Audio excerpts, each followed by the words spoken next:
Now, programming from the Illinois Channel, an independent, nonpartisan corporation formed to provide nonpartisan coverage of Illinois state government and other public affairs events taking place across Illinois. For more information on the Illinois Channel, please visit our website at www.illinoischannel.org.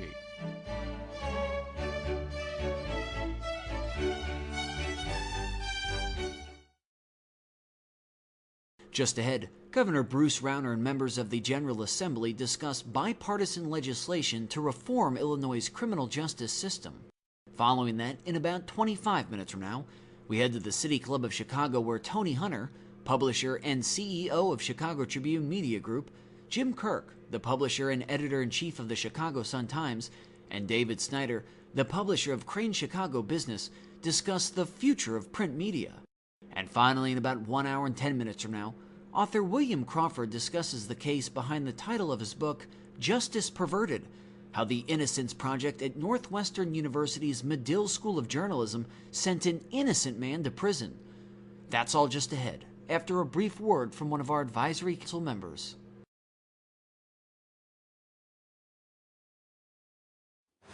Hi, I'm David Yepsen, Director of the Paul Simon Public Policy Institute at Southern Illinois University. Here at the Illinois State Capitol is where Paul Simon spent much of his public career, as a member of the Illinois House, the Illinois Senate, and as Lieutenant Governor. It was a career that led him to the United States Senate and a run for the White House. One of Paul's living legacies is the institute that now bears his name. He believed that citizens needed to be informed and engaged. That's why the Paul Simon Public Policy Institute works to develop solutions to some of the most difficult challenges in the public policy arena, like ethical conduct in government, fair drawing of legislative district lines, and responsible citizenship. Paul Simon's belief in good government and citizen involvement is why he joined with former Governor Jim Edgar to help launch the Illinois Channel. Today, the Illinois Channel programming is seen from Carbondale to Chicago, from Quincy to Champaign. It connects citizens across Illinois to events here at the Capitol. Perhaps Paul said it best when he told a gathering of lawmakers back in 2000 why Illinois needed an Illinois Channel. The whole premise of a democracy is that we're going to be reasonably well informed as a public in order to make decisions. And this adds to the base of democracy. I'm David Yepsen, Director of the Paul Simon Public Policy Institute at Southern Illinois University. I watch the Illinois Channel, and I hope you do too. The Illinois Channel, it works for all of us. Next from Springfield, Governor Bruce Rauner and members of the General Assembly discuss bipartisan legislation to reform Illinois' criminal justice system. This runs about 25 minutes. Well, good morning. We're here to talk about criminal justice reform. And as many of you know, we've had a very interesting session, but this is one of those areas where we agree that something's got to be done.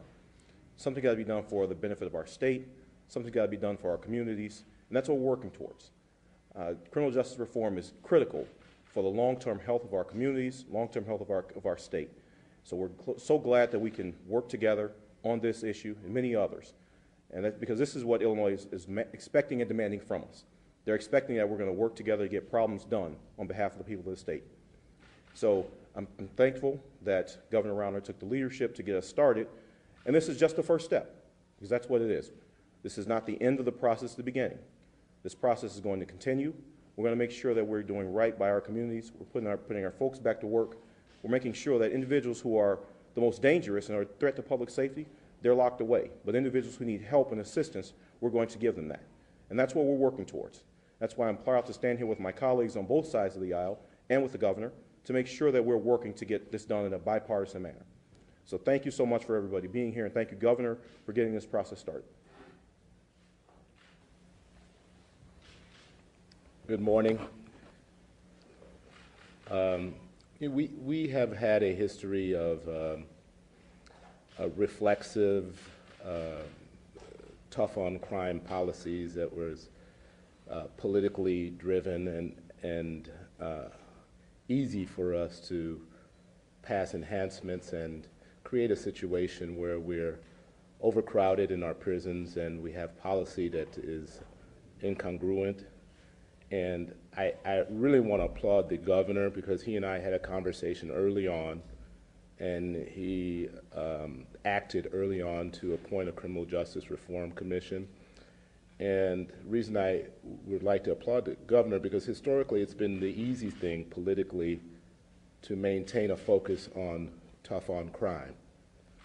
And it takes some courage to undo some of the things that we've historically done. And so the mission of, one, reducing our prison population. We currently have nearly 50,000 people in a Department of Corrections designed to hold approximately 32,000. He set a concrete goal for us to strive towards, but not just that reduction in population, but a change in our policy, so we don't go back to the same old reflexive policy that got us into trouble in the first place. So I want to thank the governor. I want to thank my colleagues who have been serving on the commission. It's been a bipartisan, bicameral effort. Hopefully this will bleed out into some other things that we do. Good morning. I want to echo the words of my colleagues that, number one, it shows what we can do when we work together. We do excellent, great things when we work together. We do horrible things when we work apart. And I think with the police reforms and body cams bill that we had passed and the governor signed into law shows exactly what we can do. This commission, I think, is something that has been needed for a very long time. Our law enforcement officers do an excellent job of catching the criminals that need to be caught, but we do a horrible job of getting them back into society once they have served their time. So I think with this commission, we can look at the aspects of the goal of making sure our taxpayers get the biggest bang for their buck. We've had some tough discussions. Those discussions have led to compromise. And at the end of the day, that's what we're going to have to pass these reforms through both chambers, and that's compromise. I think the temperature is here, that once we get to the best bills we can come up with through that compromise, they're going to fly through the committees, they're going to fly through the chambers, and shows what we can do when we work together. So, thank you. Good morning. Certainly an honor to be here this morning, and I, as well as the members of the commission and my colleagues that are here this morning, are committed to reforming Illinois' criminal justice system, and we applaud Governor Rauner for his support in this historic endeavor. As a former law enforcement officer, I have witnessed many needed changes to this current system. The bipartisan bills that this commission will be introducing we have developed and will hopefully set the standards for the other states to follow as we work towards a meaningful reform. And I, as well as the colleagues, as I've said before, we have a lot of work ahead of us to do. I think, though, in a bipartisan manner, we can reform our criminal justice system and make meaningful changes in this state. And I applaud, again, Governor Rauner for your initiative with this reform. Good morning or afternoon. I am grateful to be here because we are talking today about something that is really important in Illinois.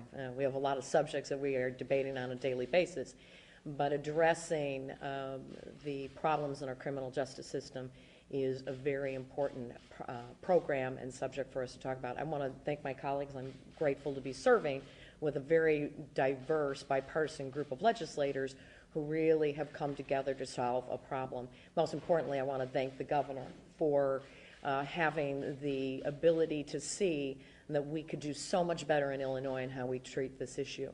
All too frequently, and these are people that we know in our communities, these are people who are in our family who face drug abuse problems, they face mental health challenges that are cause them to end up in our criminal justice system. And the policies and the strategies that we have had in Illinois in the past have prevented those individuals from programs that allow them to deal with their core reason for ending up in the system. And as a result, they end up time and time again. Families, they're broken, their spirits are broken, their families are broken, and we can do so much better. And so we talk about a lot of the reforms, but the reforms are really about identifying very strategically what are those programs within the system that we should be providing to individuals who find themselves in jail because of a drug abuse problem, because of a mental health unchecked problem.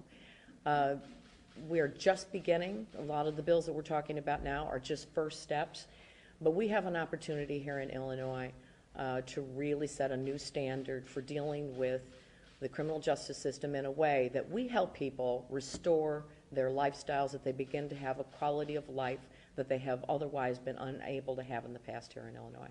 Thank you. You know, when you're the last person to speak, you're pretty much at a loss for what you can add.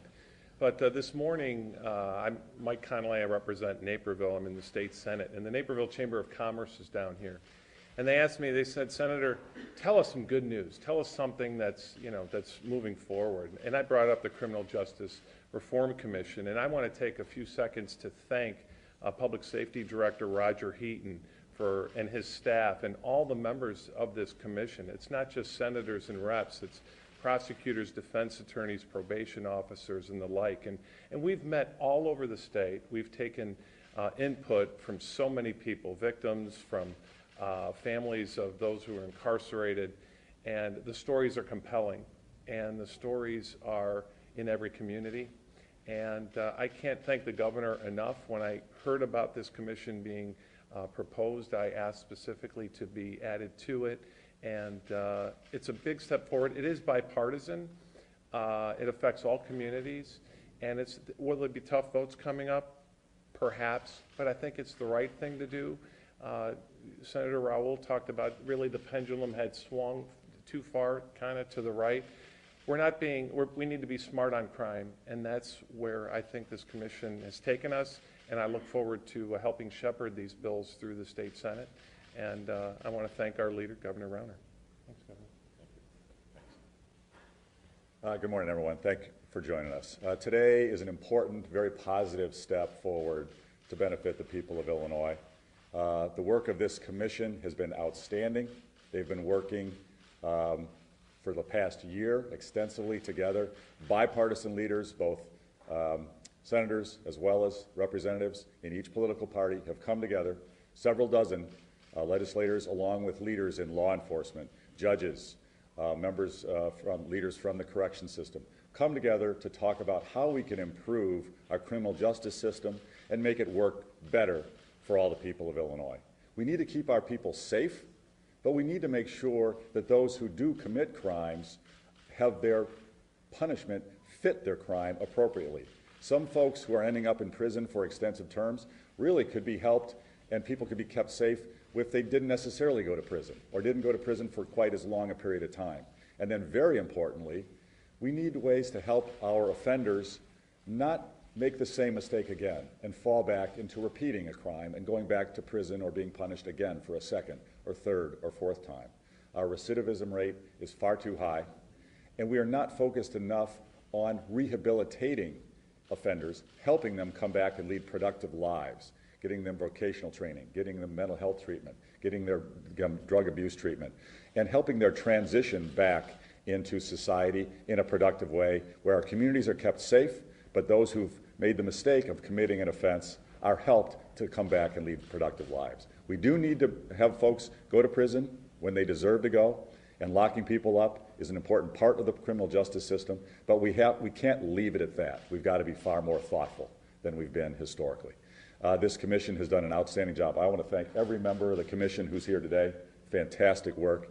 And I want to emphasize something that Representative Sims said.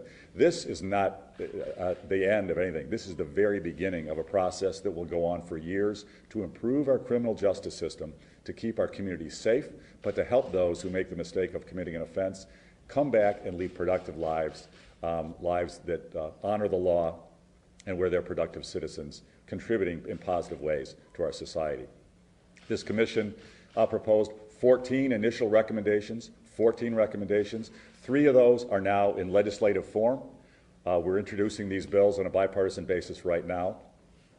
Another 5 of their recommendations, our governor's office, our administration, can actually implement through administrative action. We don't need to wait for new legislation. We can actually do 5 of the proposals just by taking action within the governor's office. And our administration is already beginning the process to take action on those 5 specific proposals. Then we'll have another 6 proposals of the initial 14 that do need legislation to implement, and those bills will be coming in hopefully the very near future. We're taking this a step at a time. These 3 initial proposals are ones we think are relatively straightforward to do. Every proposed change is not without controversy. There's arguments on both sides about any change has some folks who might disagree with it. But we think that these are thoughtful reforms. These are people coming together, debating the issues, and coming up with solutions to move our system forward. So we're protecting our people, but we're helping those who need help, who have committed a crime and would really like to come back and be productive. They deserve our help. We have a moral duty to help them, and it will keep our community safer in the long run if we help these individuals. So with that, I would like to open it up for questions. I will ask some of the legislators to join me in answering the questions. I will ask today, in this session, let's have the questions focus on this topic, criminal justice reform. There's a lot going on. We're all well aware of that. There will be other opportunities to talk about the other issues, both later today and tomorrow. But today, we want to focus 100% on criminal justice reform. We could ask that, please. Governor, yes? How do you square these efforts to reduce the prison population with the ongoing budget impasse that has added pressure to the system in a lot of ways? Adult redeploy, for instance, people are withdrawing from, and a lot of programs that keep people out of prison are under stress at this moment. Well, the fact that we don't have a budget is a tragedy. We're all frustrated by it. Hopefully we'll come to a solution where we have a budget and our human services can be properly funded, hopefully soon. I'm frustrated. We should have had this done last summer. We're going to do the best we can on that. Our criminal justice system, in my view, has been broken in Illinois for decades. This is not a recent event, and the problems in it are not caused by a lack of a budget. Our problems in our criminal justice system are not caused by any short-term issue that's come up in the past year or 2. This is a long-term structural challenge. Our prisons are overcrowded. We have a very high recidivism rate. And unfortunately, we're taking some folks who've committed a first offense, locking them away with some hardened criminals, and they're actually learning and adopting more criminal behavior potentially, and we're actually making our problems worse rather than better in the way we handle our criminal justice system. We've got to change that, irrespective of what may happen in the short term on any budget situation. Governor, I'd like to build on and kind of a follow-up to her, because there were some law enforcement officials and state county attorneys who were talking about how some of these crime prevention tools, like after-school programs and redeploy, are potentially harming the state in the long term and kind of undermine this plan that you have, which they agree on to reduce the prison population. Do you feel like not having a budget undermines some of the... Not having a budget is very damaging for all elements of our society. Not having a budget is very damaging. And one of the biggest problems is not having a balanced budget has been damaging Illinois for decades. We haven't had balanced budgets in this state as far back as I can look. I've looked back at 20 years. Because we haven't had balanced budgets, businesses leave. We lose jobs. People become unemployed. Crime goes up. Human service needs go up because we're not growing our economy. We've got to have balanced budgets, structural balance. We've never had that. And for those folks who argue, well, let's not worry about that. Let's do a short-term fix by putting in a massive tax hike. There's a lot of folks who would say, let's just try to balance the budget with a massive tax hike. It won't work. It's never worked in the past. We've done that before. What we've got to do is grow our economy. If we're growing, people have higher incomes. We get more tax revenue. We expand our tax base. Fewer people need human services and state support because they've got jobs. And the human safety net isn't as large. People don't have to resort to crime because they've got income coming into their family. We need to grow our economy. We need to put money into our school system and our human services, not into the bureaucracy. We've got to shrink the bureaucracy. The bureaucracy is consuming billions of dollars that should go to our human services and to our schools. And that excess bureaucracy and those unbalanced budgets scare employers from Illinois. We have fewer jobs in Illinois today than we had 17 years ago. We won't properly fund our correction system. We won't properly fund our health care or our human services or our schools if we're not growing. And here's a simple fact. If we had just grown at the nation's average, if we had just grown at the average of the 50 states, the average, not the high, just average, and we should grow better than average. I believe in the people of Illinois. We can grow better than average. If we'd just grown the average over the last 15 years, we wouldn't have budget deficit. We wouldn't have any unpaid bills. We wouldn't have needed the 2011 tax hike. And we would have $19 billion more to put into our school system and into our human services for adult redeploy and other things. We need to grow. We've got to stop thinking that a tax hike alone will solve our problems. That's the big issue. Governor, you talk three yes. bills that you're proposing here. Can you kind of give us a snapshot? Yeah, so I can give you the highlights. I'll ask legislators to come up and talk about the particular bills that they've gone deep on. One, make sure that folks who leave the correction system after they've served their time get a state ID so they can actually resume semi-normal lives fairly quickly. Another bill that I think is personally terrific, I believe Senator Raul can comment on, I applaud him for his leadership. It focuses on expanding rehabilitative services and programming and the eligibility for that. And it also expands electronic monitoring so that the folks who can be out in the community relatively safely and are under rehabilitation, they can transition back into the community on a much more straightforward basis and a more successful basis in the long run. And then the other bill requires judges, urges judges to explain when they give somebody a very stiff, harsh sentence and a penalty, they've got to explain, and that person hasn't really committed any prior really bad things, and I'm not an expert on the technical term for it, but really bad is really bad. Explain it publicly so we know, so there's more chance for the judge to have the punishment fit the crime. Those are the three bills. And would any of you like to step up and comment on those? Yeah, as the governor said, we've had policy historically that, quite frankly, has been nonsensical policy driven by political fear.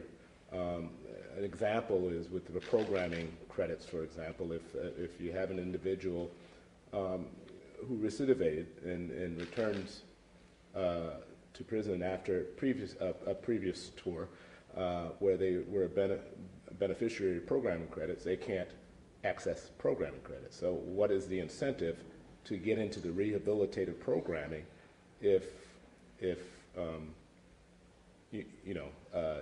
don't get the programming credits? You can argue that there's an incentive in the program itself, obviously, but you want to incentivize participation in these programs so that when we release these people, and we have to understand that at some point they're going to be released. We want to promote public safety. We want to reduce recidivism. It's not just about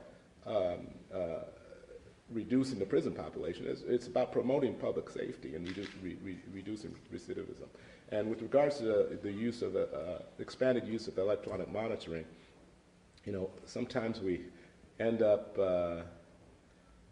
sending folks to prison for 7 months, because they've served some time at the local level, and with expanded use of electronic monitoring, we can be smarter about our resources and allow folks to also get credit for time while they're on EM as well. Just for a second, does anybody else like to comment on a specific piece of the legislation? Okay. Briefly talk about mine. I'm sponsoring the bill that the governor talked about, which will require judges to put on the record the reason why they're sending someone to the Department of Corrections. And it seems like a rather simple bill, but I was a Cook County State's Attorney in a prior life, and I've made a point of speaking to PDs and state's attorneys around the state. And it's procedurally, it's important. It's important for a court for a judge to put in the record exactly why this individual without prior convictions is going to the Department of Corrections. As has been said by many of the other speakers, You send someone to the Department of Corrections, they may come out, they typically sometimes come out, seasoned criminals. And before we do that, let's make sure we put on the record exactly why, without any prior convictions, this individual is going to the Department of Corrections. How far toward the goal of a 25% reduction do these three bills get us? I can't quantify that. This is an ongoing process, and we'll be measuring our progress every year and reporting to you. I can't give you an exact number if anybody has any. I'm not sure it's possible to give an exact quantification. The important thing is this is a process to make our correction system, our justice system, keep our communities safer, and also help folks come back and lead productive lives. That's what this is about. It's an ongoing process. Frankly, we set the goal. I set the goal of 25%. I think it's realistic. I think it's doable. But you know what? Our goal shouldn't stop at that. We should have long-term go even better than that. When someone's committed one crime, we should work so hard to help them never commit another. So how much can we improve the quality of life and keep our communities safer and help that individual? It's a win-win-win on every level if we can help them not commit another crime. Yes, thank you. Earlier, you were asked about the state's attorneys and police chiefs and sheriffs news conference in the basement an hour ago. They were talking about the redeploy initiatives and all that. And you answered with talking about the big picture, and we understand that. But in the little picture, the programs are drying up and their communities are suffering now. Mr. Kelly in St. Clair County was one of those folks. Can you address those specific concerns? You've already taken care of the big picture. What about the little one? I am very concerned. I'm a large advocate, and I supported adult redeploy aggressively when I first came into office. That is a wonderful effort, adult redeploy, and I'd like to see the efforts around that expanded. There is no one in the state of Illinois more frustrated and upset by what is being hurt, what is not being funded, by the people being negatively impacted by the lack of a budget. Nobody more upset than me. Here's a simple fact. We have solutions to our problems. We need to come together on a bipartisan basis. What we shouldn't do is think, let's just solve the short-term issue on adult redeploy or a particular human service or a particular budget issue. Let's just put in a massive tax hike. That'll fix that problem, and then we'll worry about other stuff later.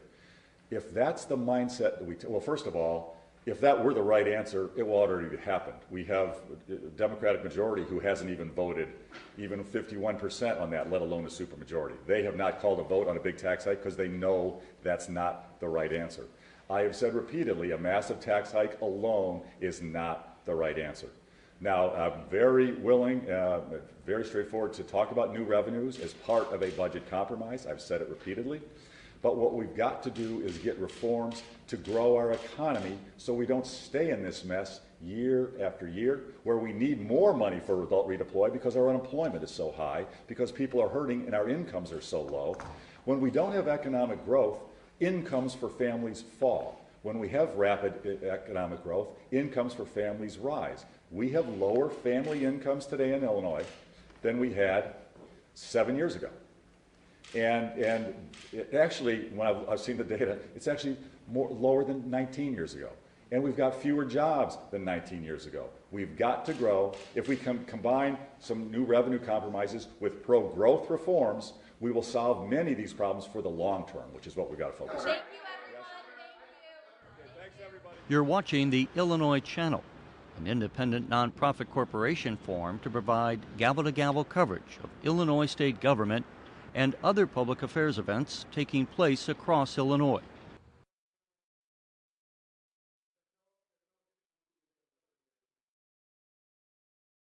Next, from Chicago, we head to the City Club of Chicago, where Tony Hunter, publisher and CEO of Chicago Tribune Media Group, Jim Kirk, the publisher and editor-in-chief of the Chicago Sun-Times, and David Snyder, the publisher of Crane Chicago Business, discuss the future of print media. This runs about 45 minutes.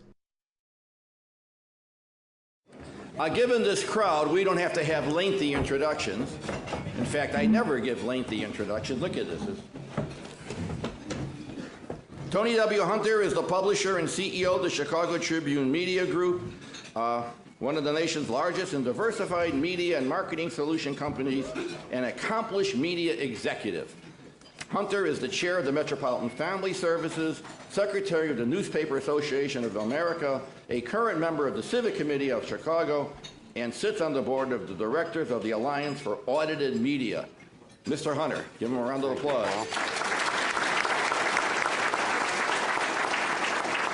No connection. He's going to talk. That audited stuff is only for guys running for president, so we got that done. Well, that could be Trump. He moves fast, you know that? All right, next we have Jim Kirk. Jim is, hold on. Oh, I hate this.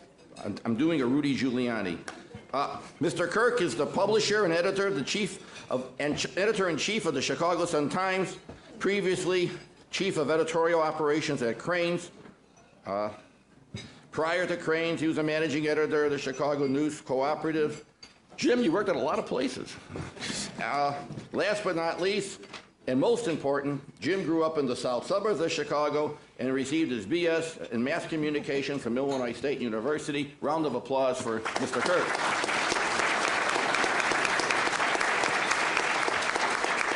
David Snyder, publisher, Crane Chicago Business, the nation's leading business newspaper and website with a weekly readership of more than 200,000 and an online readership of over 1 million.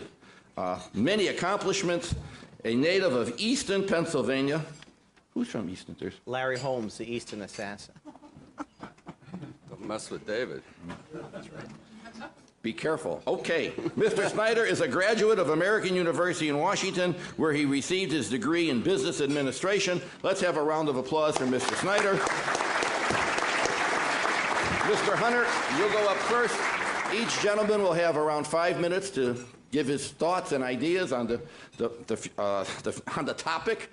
And let's make sure all the questions are on the topic. Mr. Hunter, it's yours. Thanks, Paul. Good afternoon. Come on, let's go.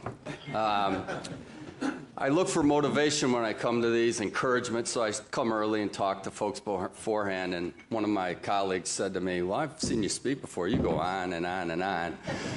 So it didn't go so well. So I'm going to try to be brief, but the topic, I give credit to the City Club. They picked a great headline. And for the speakers, not so great, but seriously, I'm very proud to be here representing the Chicago Tribune Media Group and all of my colleagues back at the Tribune. And I'm very proud to represent them. And I'm very proud that we've embraced the disruption that's occurred in our industry. A big part of what gets written about is technology, but a lot isn't talked about with people and culture. And I'm very proud to represent our company because I believe our company has adapted to the disruption and the transformation that's required. So we tried, back in 08, 09, we said, if we're a newspaper company, going to be tough sledding. We need to transform ourselves and be a business services and media company that happens to publish a newspaper. And I think that difference in the building has really positioned us well to deal with what we know is a lot of disruption in our space. Our purpose remains the same, to entertain, inform, inspire, empower consumers anytime, anywhere, and how they want it. And we continue to do that because we believe content is king. It will be king for a long time to come. And as long as we're unique, relevant, interesting, and we continue to go to market with our great brand, we believe there's a long future for our company. We also view print as a platform, and I know today is, the title of the segment is about print, but we just view that as one of many platforms, and we believe that it's going to be largely driven by the marketplace in terms of what happens with print, and it's a matter of economics. And as leaders of our respective companies, it's our job to navigate that and to make sure that print continues to deliver great value for as long as possible. We've done a lot of things. I won't go through those, but maybe a handful of things I'll just point out. We have more content than ever before. We have more consumers than ever before. We're the #1 news website in the Chicago DMA. So we are far from declining. We're very proud of those facts. And the key in the future will be for us to continue to evolve our company and our offerings to make sure we stay abreast of the marketplace changes and capture people when and where they want it. And we have a saying, we're very proud of our past, but we're more focused on our future. And we think that future is bright. Thank you, Paul. Okay.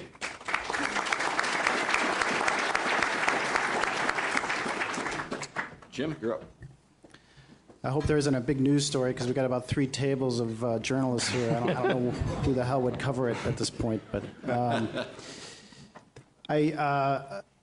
it's great to be here. I also agree with Tony in terms of being ambassador for not only the Chicago Sun-Times on the stage, but also for journalism and content and informing our readers. I think between these 3 publications, I see Seamus over there with DNA Info and some other sites obviously around town, the access to more information, the ability to access to more information now than ever before is pretty incredible and speaks well for, I think, journalism's future, and as does the Oscar Best Picture last night, which was very nice to see.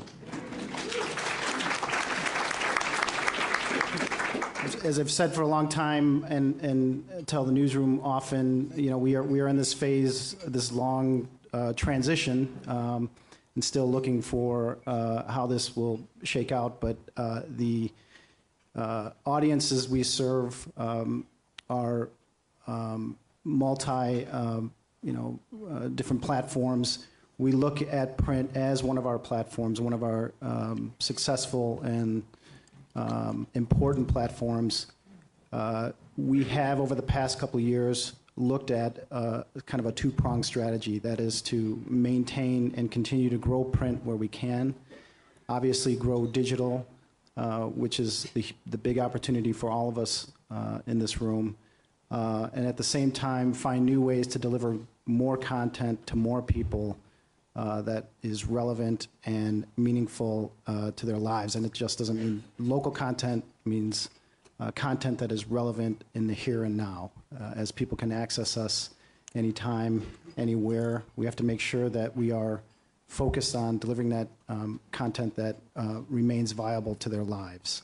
For us at the Chicago Sun-Times, it means focus, especially in print. We have what we believe are the best resources when it comes to everything from watchdog investigative reporting, political reporting, education, things that are important to people who live, play, and work in the city of Chicago.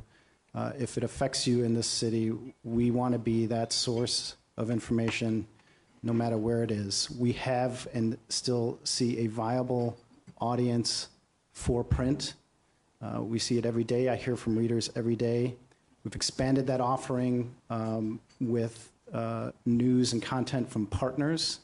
So we believe that partnerships with either former enemies or frenemies, or however you want to look at it. Thank you. Yes. It's my largest vendor right here. We think that's a viable path for us in the future, whether it's our recent relationship with USA Today, delivering content that we haven't had in the paper in a long time, hearing from customers and readers about how much they like that content. We're drawing from Gannett's large, expansive network of journalism and journalists across the country. So we see a pretty viable future for print, certainly for digital, working on both ends to deliver as much content as we can to consumers and making it relevant for our advertisers as well. Round of applause. Very good.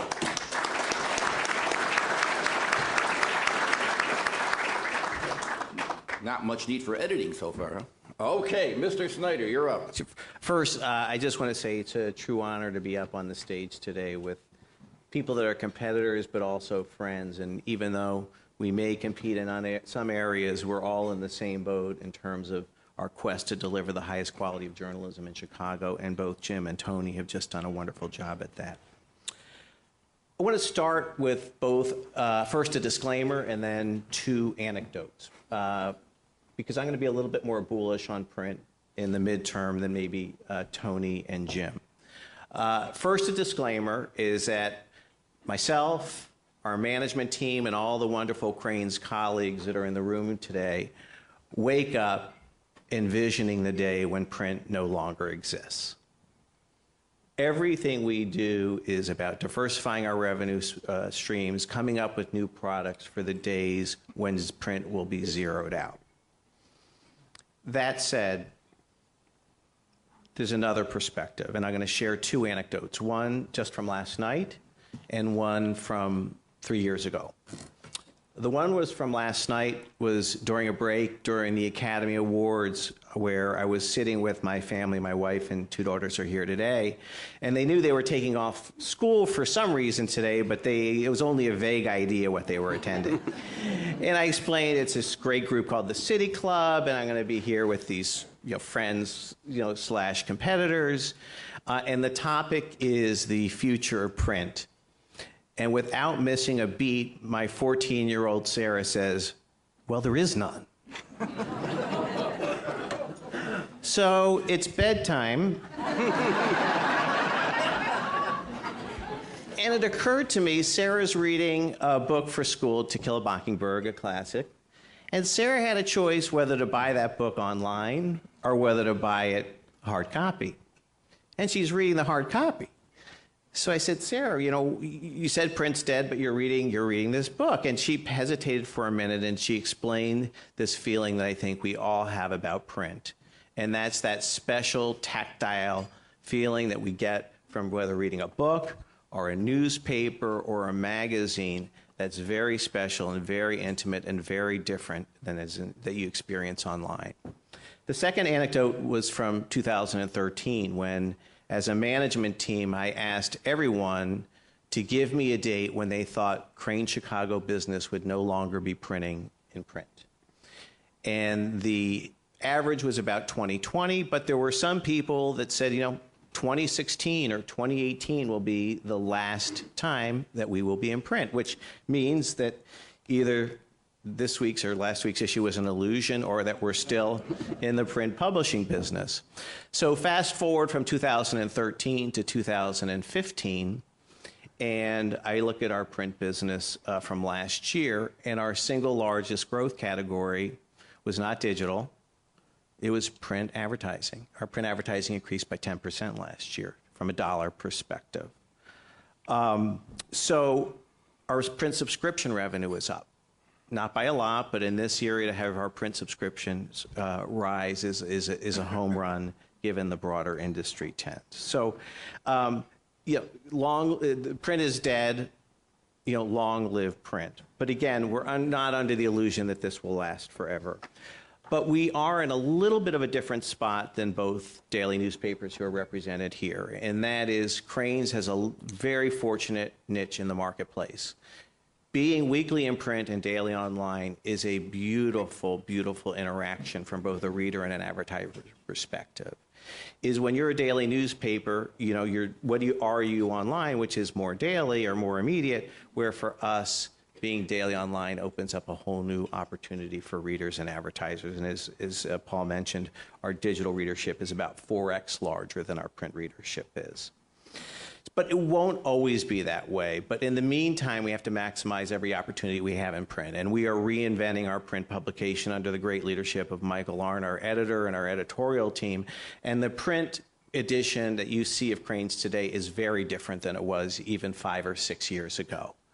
Then we were a newspaper, and today we're somewhere between a newspaper and a magazine, and we are giving people every day a value proposition that makes it worthwhile to pay $119 a year to be a print subscriber to Cranes, or to pay $20,000 a page or $22,000 a page to be a print advertiser. I think what's overlooked in all of these debates is the concept of the hybrid reader. Is we tend to kind of pigeonhole people that we're either print or we're online, when the reality is there's a huge market out there that wants both. And we're seeing that. We're seeing that even though that e-books are popular, print books are making a rebound.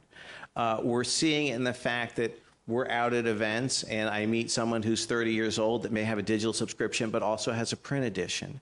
So this concept of the hybrid reader is really important. And I think the risk we take as an industry is throwing in the towel and disinvesting in print too quickly, because the only economics that work for the time being is to have a healthy print business, even though it's going to go away, even though we need to do other things in order to plan for the day when print is not there. What gets me out of bed in the morning every day is two things.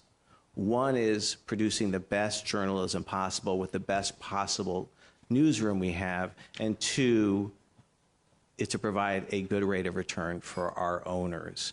And I think the two are very much linked. Without the great journalism, there's not the great return.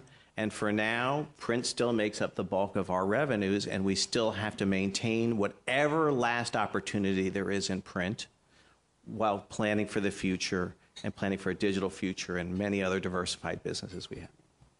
Okay, David, very good.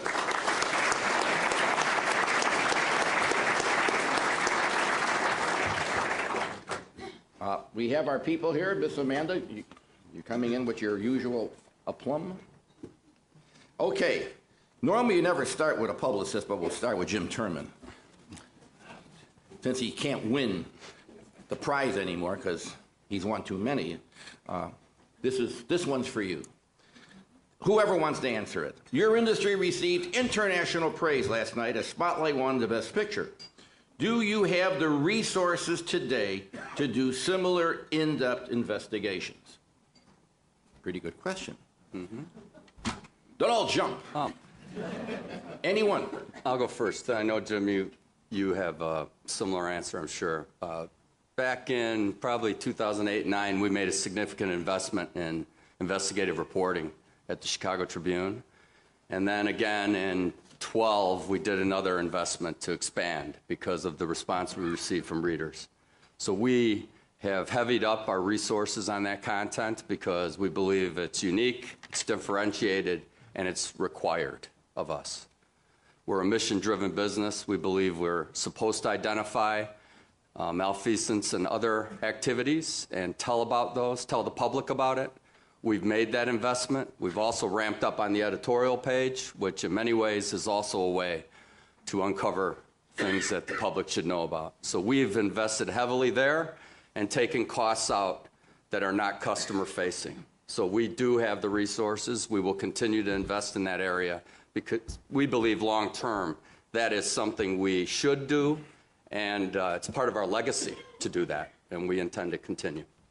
Jim, you have a comment? Yeah, so I agree with Tony, full stop there. The one thing that's interesting, if you've seen Spotlight, and the editor at the time, Marty Barron, if assuming everything I've read, this is true, so, but there was just a little nuance early on in his tenure when he arrived at the Boston Globe, when he talked about the importance of a story of priest abuse. And what he said first about that story was that it is a huge local story that obviously had international implications as it unfolded. But at first, his first instinct was to focus on local. And the area where newspapers are going to win always is when they focus on their audience, their local audience. And so we too have invested in our watchdog reporting because we believe it is the most important thing that a newspaper can do. We believe that it is the most important thing that readers want to understand about their community around them. And if it just so happens that a big story that goes international because it starts at the local level, that's even better. And so we've talked a lot about in the newsroom about not doing as much commodity news, because the commodity news in this day and age is not a great use of your resources. What matters to people is not about how they can get sort of a national story that's written by your own staff member in Chicago where it's happening somewhere else, but about what Tim Novak, Dan Milopoulos, Chris Fusco, those guys can uncover on a local level of things that people have not seen or heard of before that affect their lives in a very meaningful way. That is a key to the future, and we are investing heavily in that. Doesn't mean we can cover the whole world, but we can cover Chicago and the state of Illinois. And at this time, as we've seen over the past several months, it's more important than ever to do that. So, Paul, obviously all of us would like more and more resources, more editorial resources to do more investigative journalism. But as I mentioned, as we've transformed as an organization to posting all of our breaking news online, more and more, almost all of our content in print is analytical pieces that come back. And yes, we do have a greater emphasis than ever on investigative, or at least what we would call in-depth reporting. But I would take a slightly different turn on the whole spotlight example and said, do we have the resources to do it?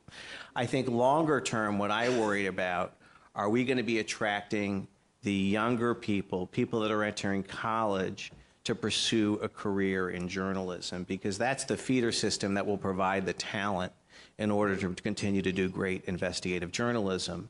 And as I was watching the Academy Awards last night, I felt if only 5% of the high school kids that saw Star Wars saw Spotlight, maybe our industry and our country would be inspired and we'd be in a better place. Okay. Good answer. Gentlemen, we have a lot of questions. You're used to editors slashing in. Just make these short paragraphs. No need to have multi-paragraph answers. I'll cede my time to Jim Kirk. You gotta play hardball. No. By the way, here comes more bias from Professor Green. We go to the professors who are in the audience. Linda Berkeley, Susquehanna University, Central Pennsylvania, and you think the City Club doesn't have a national reach. Welcome, Linda. I am a professor of communications, public relations specifically, stay away from Turman, and see how young people choose social above everything else. What ways are you trying to reach not just young readers, but younger professionals who need to recognize the value of print as a reliable tool for message dissemination and engagement? Whew. You could handle that in 25 words or less, probably. David, you go first. You always are playing cleanup. I hate to do this, but you're going to almost have to repeat the question. Better than that. Now you know why I ceded to you. Read it yourself. Okay, Linda, with all due respect, and as a fellow Pennsylvania, let me just get me... I see people choose social... Is it 140 characters? Is she asking that? Cowards die many times before their death. Okay. Do you think you got it now? I do. And I'm going to attack the social media and the young professionals question very, very quickly, because there are others that will probably add additional value. One is all of our key managers are on an incentive plan. And one element of that incentive plan last year and in this year also will be to increase the number of people following Cranes on the various social media outlets. We do very well on Twitter. We have some room to grow on Facebook. But growing that social media presence is a key strategic priority for us. In terms of appealing to younger readers, just the editorial mix in our paper has changed. The time when we covered Fortune 1000 companies week in and week out in Cranes, which we did for much of my 33-year history, is gone. And I don't want to generalize, but by and large, people don't really care about those companies as much as they used to.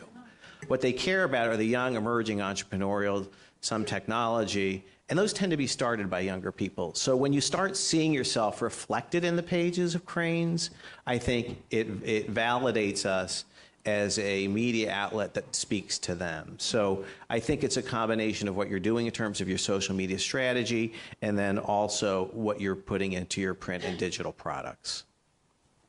I would just add to that, we view social channels as a platform and distribution for our content, and also a way to market our brand.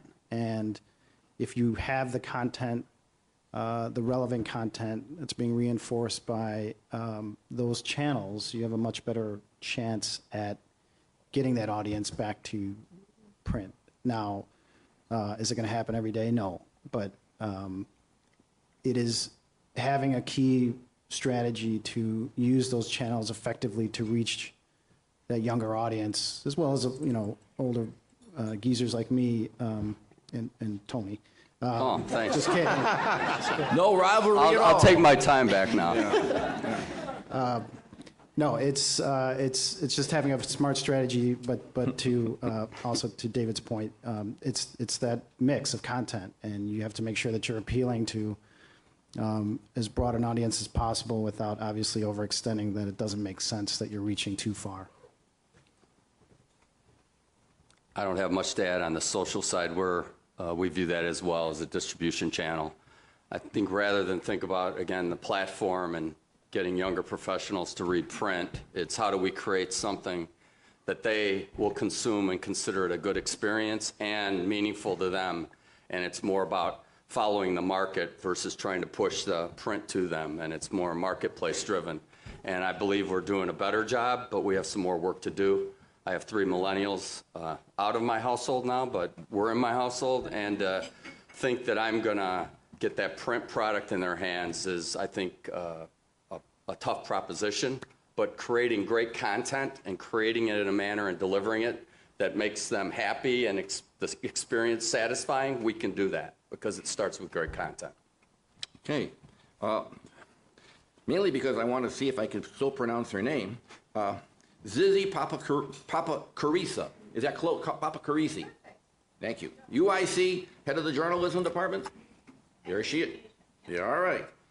The Philadelphia Inquirer made the news recently with its decision to switch to an economic model that resembles that of a nonprofit foundation. They're nodding. Therefore, this is not a sandbag. Your thoughts?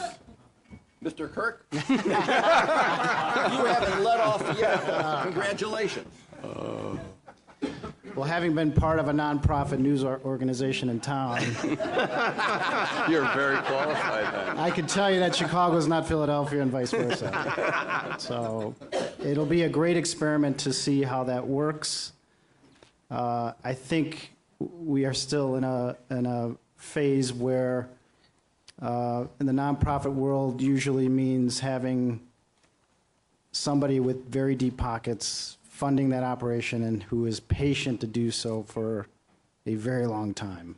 And DNA Info doing great, terrific work on a daily basis, and hope Joe Ricketts stays in there to keep doing that.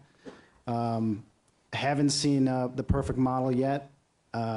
Chicago, as I said, is a very different marketplace with, you still have vibrant publications and content developers here, and so haven't, and along with DNA, you don't see that need for another player or someone to flip to that model just quite yet. So I think we're a long ways off from that here. That's just my opinion, having lived through something like that.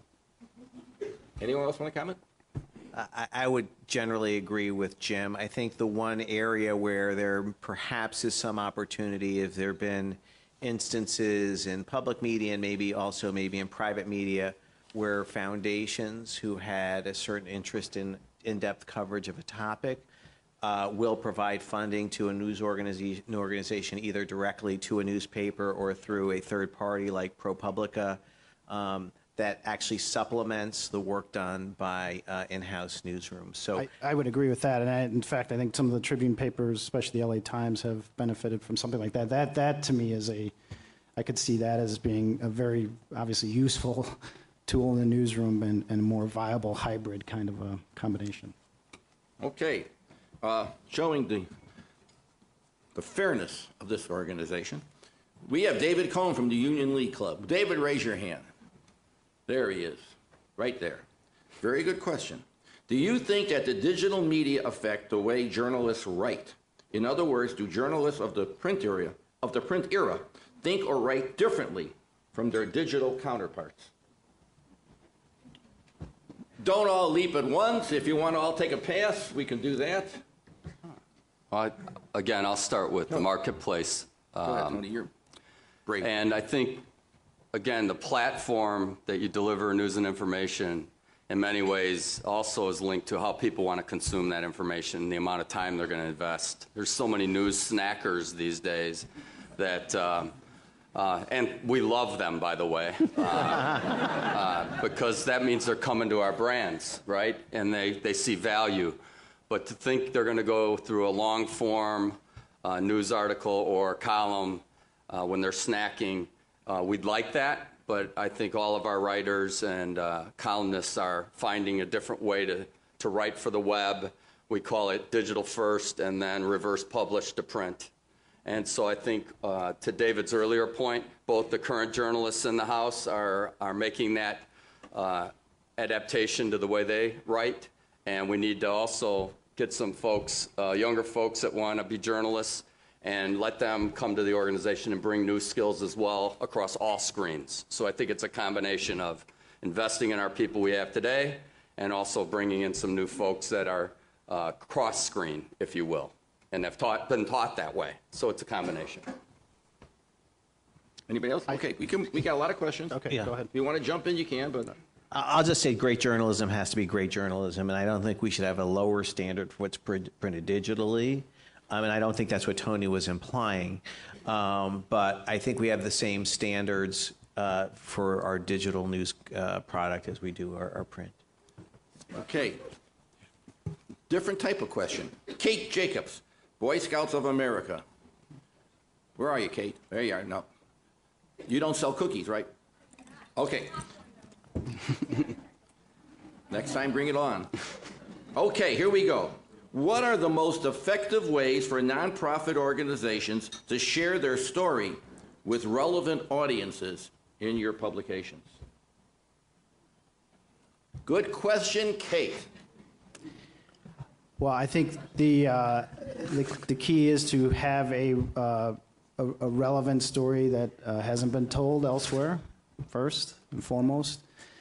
And I think that, and this kind of gets to what David and I were talking about in terms of some of these supplemental things that nonprofit backing can do in terms of supporting journalism, is to, when you come to a news organization with a great story, is to have the data to really back it up. I would say that the one area where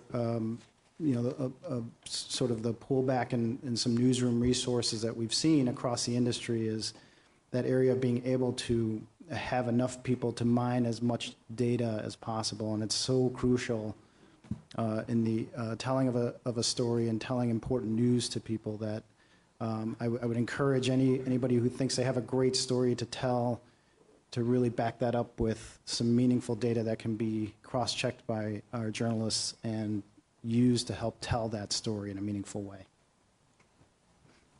David, anyone? No, I think. Okay. Terrific answer. Yeah. All right.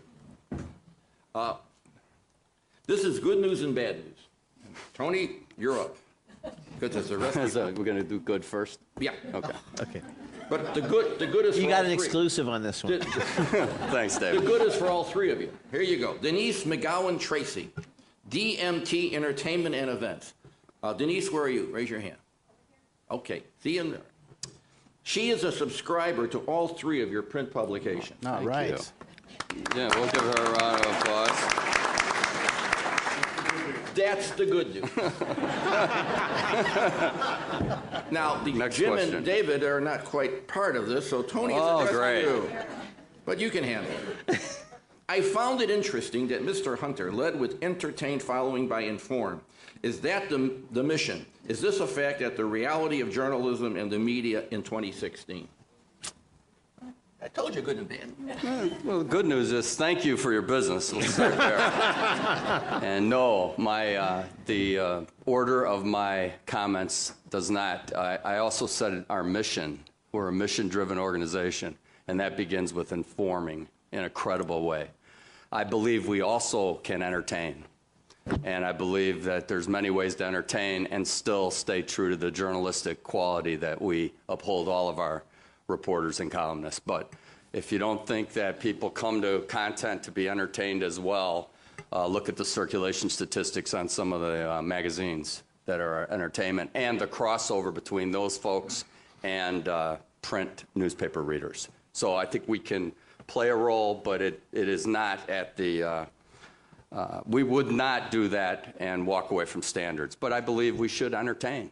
We should have people want to pick the paper up and say, I need to read today to see what they're saying, and also to get some entertainment. I do believe you can do both. Good answer. I assume both you guys passed? No, go ahead. Jim's. Yeah, I would agree with that, and I think that this gets to some of the snacking that we see with readers as well. I do think that at the end of the day, these so-called sort of the viral, I'm just not sure how to categorize it, but the viral content that we has seen by some as a model of the future is not. It could be one of these things that is not a long-term viable position. I do think at the end of the day it comes back to authoritative, credible information that's important to your main audience, and then you supplement that with things that are not going to be a drain on your newsroom, and that obviously people are very interested in. I would say the Oscars being one of them today, for example, and the aftermath of all that. But that has been like that forever. It's just there's so much more of it now, and so much at your fingertips. That's the difference. David, you were curious? Not a lot to add, other than I agree with Tony and Jim that they're not mutually exclusive. You can be both informative and entertaining at the same time. On the front page of this week's Cranes is a story on the 50 most expensive home sales in Chicago in 2015. It's informative, but it's also interesting and entertaining because everybody likes to look, at fancy houses and who owns them. So I don't think one's at the exclusion of the other. I think, our franchise is in serious, in-depth reporting, but it can also be entertaining at the same time. So. Okay. 2 quick points. We have a couple more questions. One, there's several questions that have already been asked in a different way, so we're going to skip over those. And also, we have several questions from people who work for one of these 3 publications. I would suggest you ask those questions in private. You don't get this high-paying job just by being some kind of wuss. All right. Moving along. Moving along. Brian Bannon, Chicago Public Library. Where are you, Brian? Right in the front. How do you define quality? Is this going up, down, the same in the industry and in your publication? David. I think there's a bifurcation. I think the handful of strong publications continue to do high-quality journalism. Our dailies are investing in the right spots in terms of investigative journalism.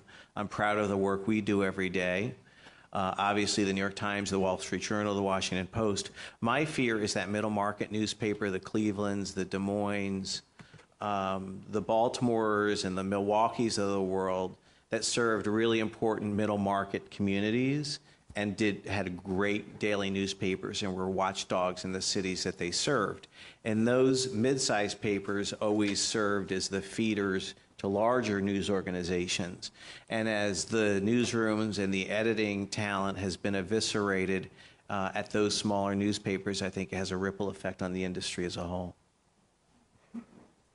I would agree with that. I mean, I think in those smaller markets, you're seeing a lot less coverage of important topics. It's unclear whether the Flint water crisis would have been uncovered much earlier had there been more resources put against that. You can argue that. I don't know enough, but just a little bit of what I've read on that.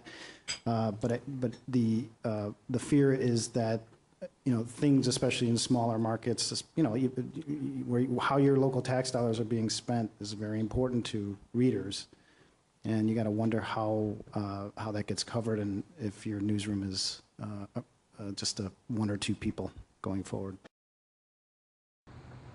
You're watching the Illinois Channel, an independent nonprofit corporation formed to provide gavel-to-gavel coverage of Illinois state government and other public affairs events taking place across Illinois.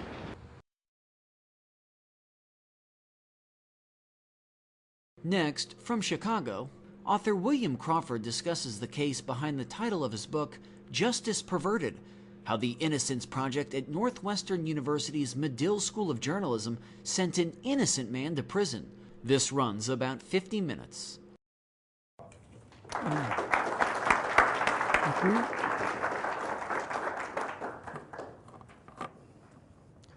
Well, I'd like to thank Russell and also members of the audience for dropping by to hear what it is I have to say. Just let me forewarn you that this is a tangled yarn, and I'm trying to keep it as simple as I can and as brief as I can, which is something of a challenge. Over the summer, Amica Press of Chicago published my nonfiction account titled Justice Perverted: How the Innocence Project at Northwestern University's Medill School of Journalism Sent an Innocent Man to Prison. The book, 205 pages or so, is a swift and easy read and a gripping page-turner, according to several reviews posted on Amazon. Yet at the same time, the book exposes a wrong that is moderately epic in scope, perhaps unprecedented. As the Chicago Tribune's Rick Kogan put it recently on his WGN program, After Hours, and I quote, "Were one to attempt to peddle this tale to a Hollywood producer, one would be met with an unqualified rejection. For the story on its face is unfathomable, unbelievable, stretching human reason to the snapping point, even by big screen standards. To give you some measure of the enormity of the wrong that was affected in this case, I must first read a short passage from Justice Perverted. Before I read that short passage, however, I must first give you a brief overview of my nonfiction account, just if you are to have a full appreciation of the excerpt's significance and the bizarre and frightful context in which it unfolds.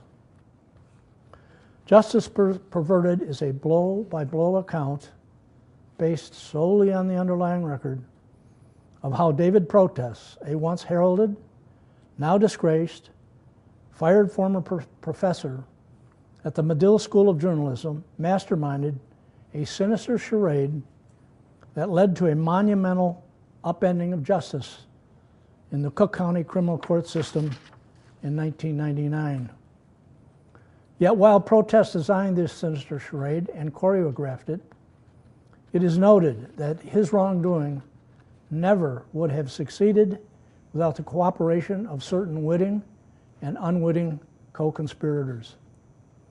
The latter bunch include one, a small-time, gun-toting, licensed private investigator with a checkered past by the name of Paul Ciolino. Two, a dishonest, swindling, and hopelessly cunning and conflicted defense attorney by the name of Jack Rimland. Three, Tom Gaynor, at the time a politically compromising assistant prosecutor and witting tool of his then boss, Cook County State's Attorney Richard Devine. Four, a fawning press corps that became virtual cheerleaders for Protes, sopping up and publishing his every sordid claim without checking whether the underlying record supported those claims. Last but not least, a handful of profoundly naive 20-something, adrenaline-filled Protes students from upper-income backgrounds who wrongfully believed their professors' aims and goals were on the level. Because of this illegal conspiracy hatched and orchestrated by Protes, a man by the name of Anthony Porter, an Illinois prison inmate who had been convicted of a 1982 double homicide in the Pool area of Washington Park on Chicago's South Side and sentenced to death, was summarily freed from prison in 1999 after spending 17 years on death row awaiting the arrival of the executioner. He was released by a Cook County criminal court judge at the request of then Cook County State's Attorney Richard Devine. Subsequently, Porter, who eventually was pardoned by then Governor George Ryan, went on to become a poster boy for anti-death penalty groups in Chicago and across the country.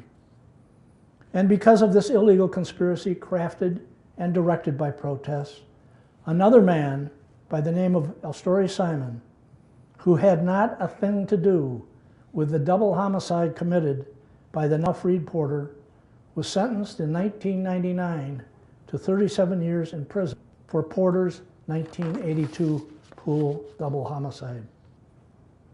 Getting important witnesses in all these cases to recant their testimony years later through promises to these critical witnesses that if they did recant their testimony, they would reap huge monetary rewards through book deals and movie rights. In some cases, they would receive shortened prison sentences. And yes, in some cases, they could even have sex with protesters' female students for a day or two. And in at least one of these cases corrupted by protests, evidence of physical violence comes into view. Charles McCraney, a key state witness who refused to go along with protests and changed the testimony he had given in the trial and conviction of the so-called Ford Heights Four men who had been convicted of one of the most horrific multiple rape and double homicide crimes imaginable. Not long after declining protesters' repeated assurances that he would reap huge monetary rewards if he did alter his testimony, an unknown gunman shot out a window of McCraney's home, the slug lodging in the wall only inches from the head of one of his sleeping infant sons. Days later, Charles McCraney and his family fled to Arkansas. A final note, largely due to my effort and those of a handful of others working together to expose this unparalleled injustice, including the indefatigable investigative work of Marty Pribe, a Chicago policeman and award-winning author who is with us in the audience tonight, Cook County State's Attorney Anita Alvarez on October 30 of last year went before the presiding criminal court judge of Cook County and asked that Elstory Simon, who had served 15 years of his 37-year sentence at that point, be freed from his incarceration. The judge granted Alvarez's request immediately.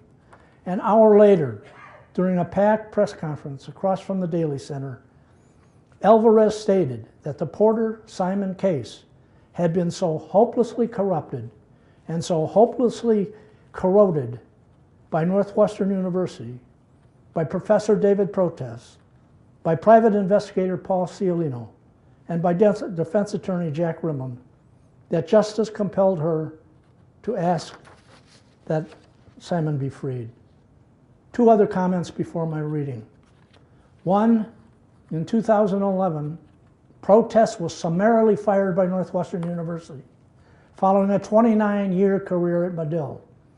In firing Protess, the university put out a lengthy statement, drawn up by the university's lawyers, to be sure, in which the university asserted that Protess was being let go for having lied to a Cook County criminal court judge during a hearing in yet another allegedly wrongful conviction case, for having lied to his own attorney in that case, for having lied to his Medill colleagues in that case, and for having withheld material evidence, altered material evidence, and mischaracterized material evidence in that unrelated case. And two, not long after Elstory Simon was released from prison, Simon's attorneys filed a 50-page lawsuit in federal court on the 19th floor of 219 South Dearborn Street against Northwestern, against Protess, against Cialino, and against Rimland. The suit seeks $40 million in damages for their sinister, unlawful, and brazen roles in sending Simon to prison for a decade and a half.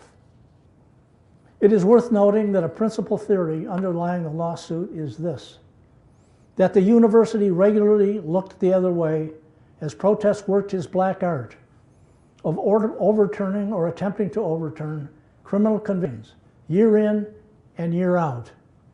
This was due in part because Protess's success in freeing the wrongfully convicted was bringing fame and fortune to Medill. What with aspiring would-be journalists from around the country standing in line to gain entry to Medill and to enroll in one of Protest's classes. As for money, there is this. The suit notes that in 1999, the very year Protest engineered Porter's wrongful freedom and Simon's wrongful incarceration, the McCormick Foundation sat down and cut a check to Medill for $20 million. That $20 million check was in addition to the hundreds of thousands of dollars pouring into Medill coffers from various foundations year after year after year, such as the Alphawood Foundation here in Chicago, which sent Medill donations of between $100,000 and $200,000 every year for nearly a decade. Before reading the selected passage from my book, additional background is in order. And this is where things really get screwy, and you can't really put it together until you read the book. The passage describes in some detail how an armed member of Protest's team, Paul Cialino, and an armed Cialino associate, who had no affiliation at all with NU, all but kicked in the front door of El Story Simon's Milwaukee home on an early wintry morning in 1999, and through sleights of hand, threats of violence, and other incredible subterfuges, extracted a video statement from El Story Simon, a statement that had been written out by Cialino and videotaped by Cialino. In that videotaped statement, Simon now asserts, for the first time in 17 years, that he, in fact, was the triggerman behind the 1982 Washington Park pool homicide. And just 3 days before Simon gave his videotaped confession, Protests, 3 of his students, and Cialino drove to Milwaukee and obtained a videotaped statement from Inez Simon, El Story Simon's long estranged wife, who lived a couple of blocks away from her husband in Milwaukee, a crack addict and alcoholic who supported her addictions by turning tricks. Inez, who ultimately would die of AIDS for the first time in 17 years after the pool homicides, also claimed in her videotape that El Story, in fact, was the Washington Park killer. Excuse me.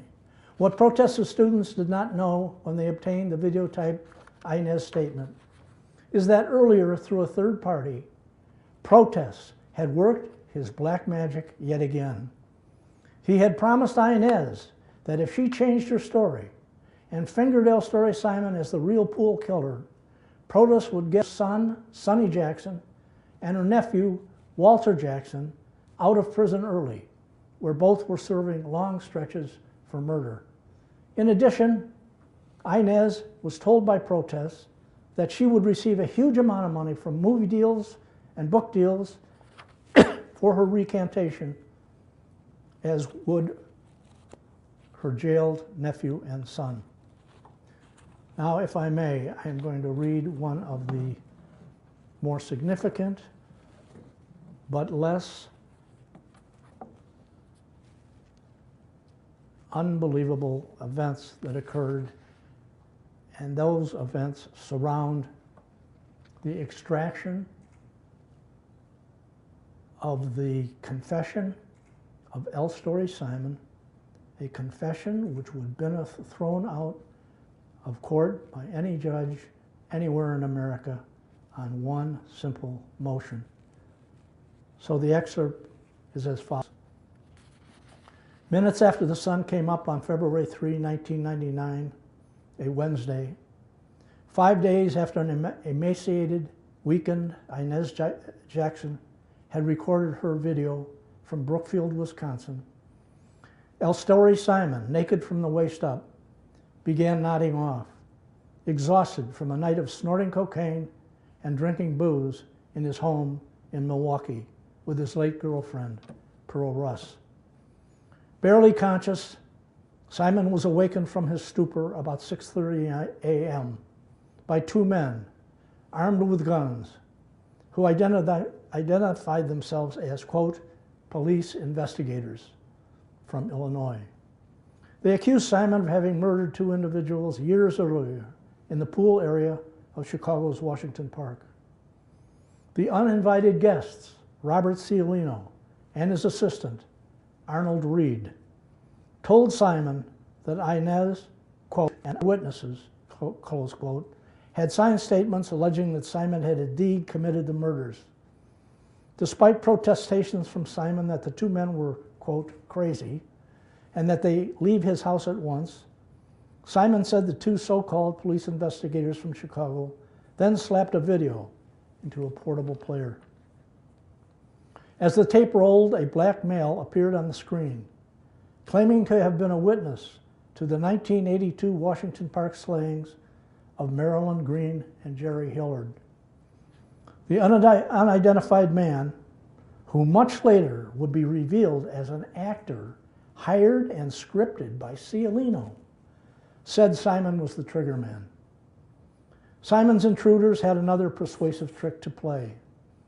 After showing the video and producing a copy of Inez's signed affidavit and that of Walter Jackson, also incriminating Simon, Cialino did the seemingly impossible.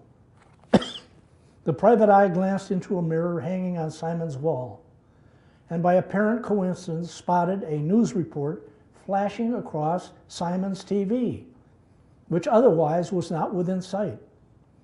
Cialino signaled Simon to get out of his chair and watch the newscast.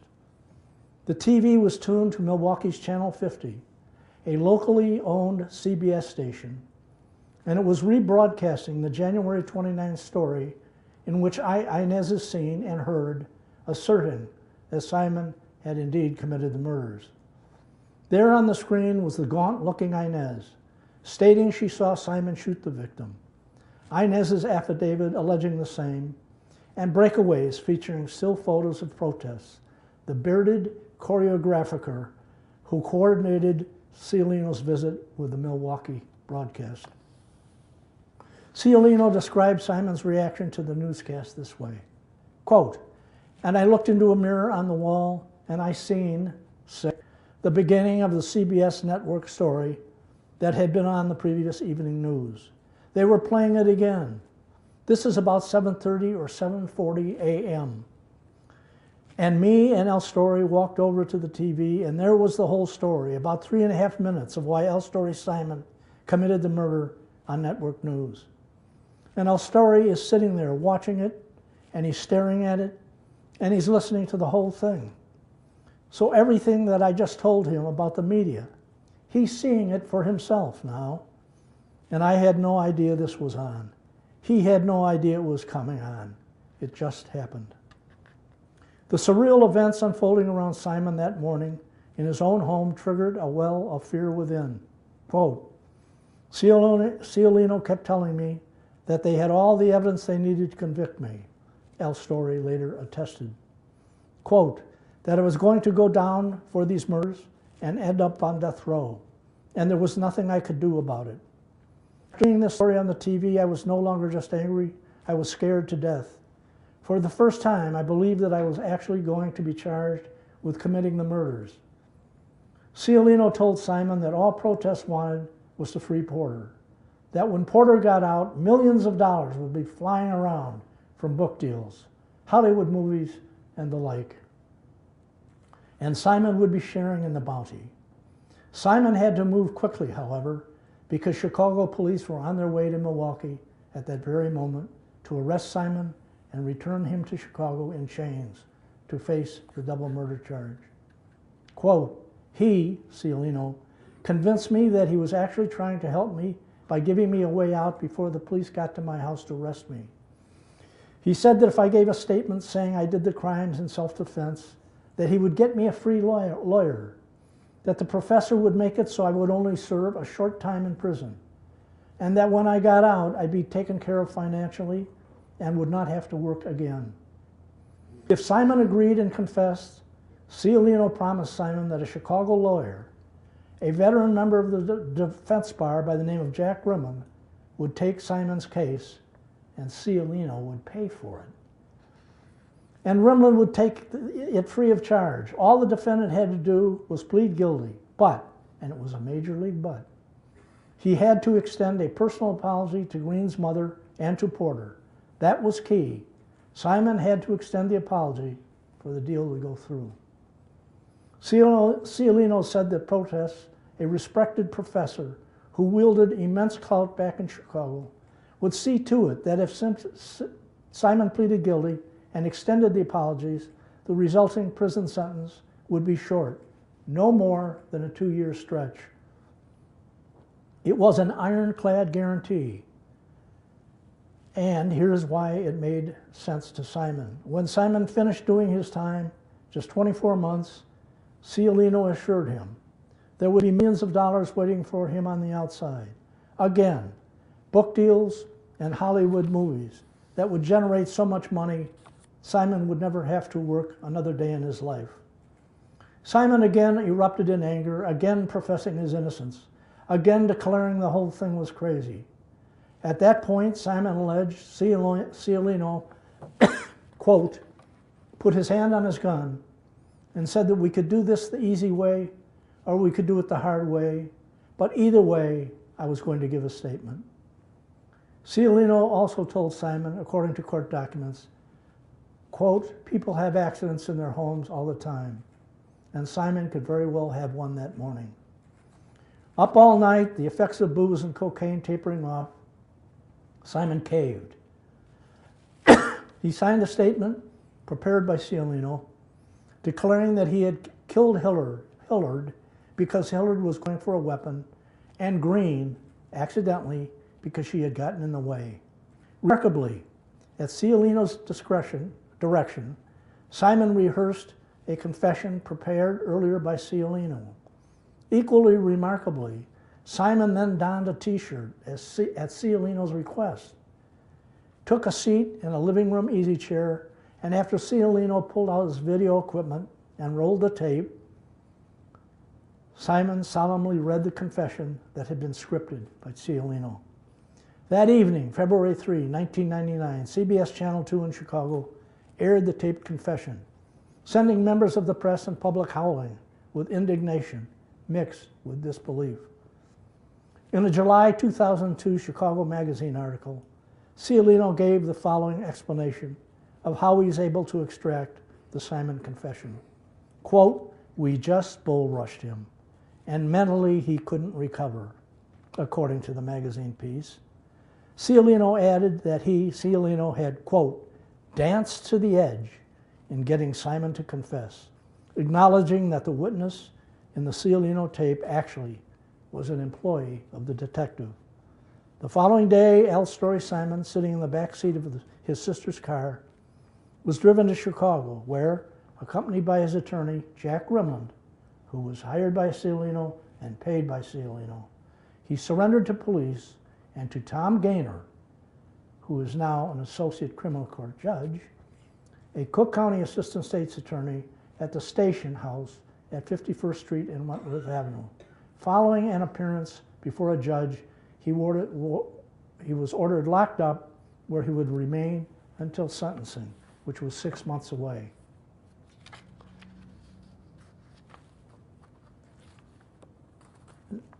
I'm finished with the reading, but I want to just mention this. This is a journalism class. If that is so, if in fact this is a journalism class, then I ask you to ask yourselves, where are the students as this frightful event is unfolding? Where is Professor Protest as this extended and unlawful act takes place? Is he standing next to the chalkboard in his classroom in Fisk Hall? Is this illegal act taking place at 1 p.m. or 2 p.m. in a classroom in Fisk Hall on the Evanston campus? Or is it taking place in Simon's Milwaukee home at 6:30 in the morning in the presence of 2 armed men posing as Chicago police when the students are back in their dorms 90 miles to the south getting ready for school? And what is the title of this segment of the Innocence Project class?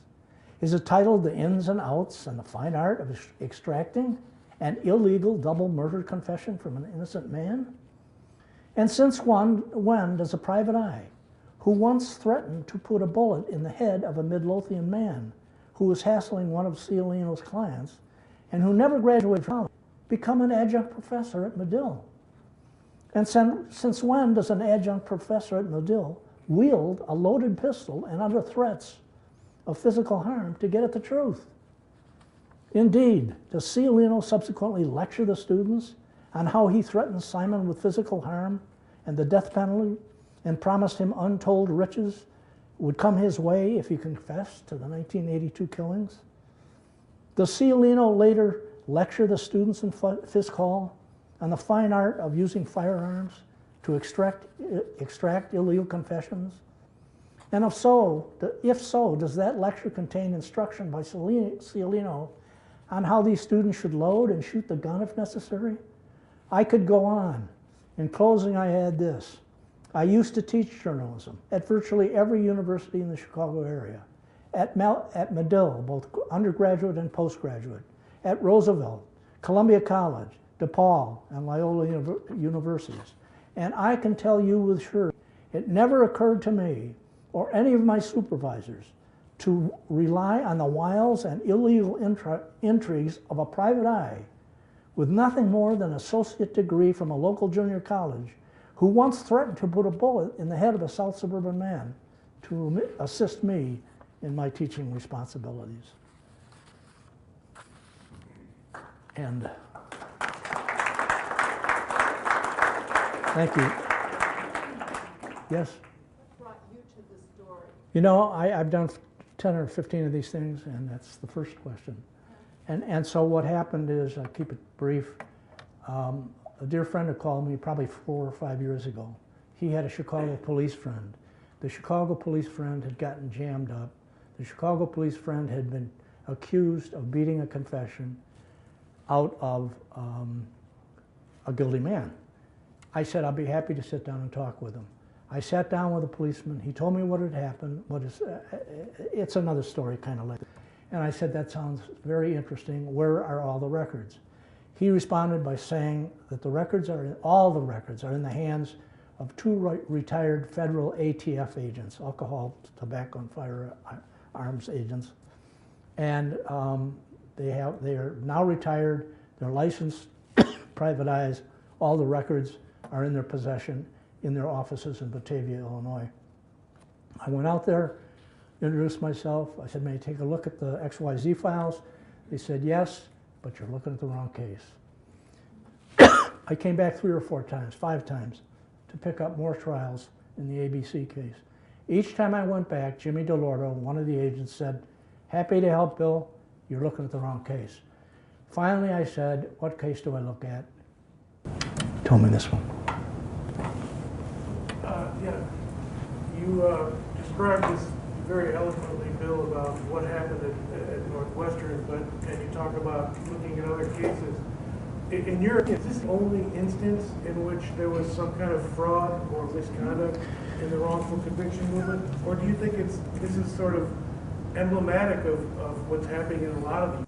Well, you know, again, my response to that is based on the underlying record. It is not my opinion.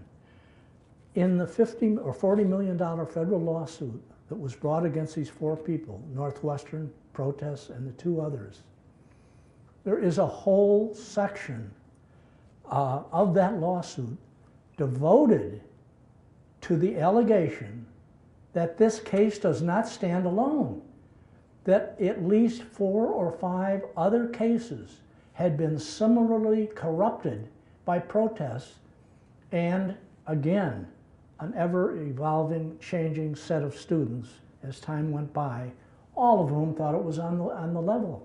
So no, this does not stand alone. It's like he infected at least, and this is not my opinion. In the federal lawsuit, it asserts very clearly that in at least 5 other cases, he had similarly corrupted them. Yes? You keep saying the federal lawsuit alleges and asserts. Have any of these facts been found to be true by a jury or a judge? Of course not. It's a lawsuit. And before a jury can make any such decision, yeah, they're all allegations. There's no question about it. But it's not allegations with regard to L. Story Simon. With regard to offering sex for basic witnesses to change their testimony, to bring it in line with protesters, I've got the records. And if you want to come out to Naperville, I'll be happy to fax them to you. Those are not allegations. Yes? So how do you reconcile those facts with the work that places like Medill Justice Project or the Exoneration Project at UChicago are doing? That's obviously very important. Is this the work of an individual, that professor at Medill, that obviously made these horrible actions, or is that like a trend that we should be wary of? Like, what's the solution there? How do you view that? I don't know what the solution is, but here's the thing. Here's one thing I want to make very, very clear. And my detractors at Medill, my detractors among the legacy press in Chicago are many, and they have attacked me unrelentingly for having written this book. Guess what?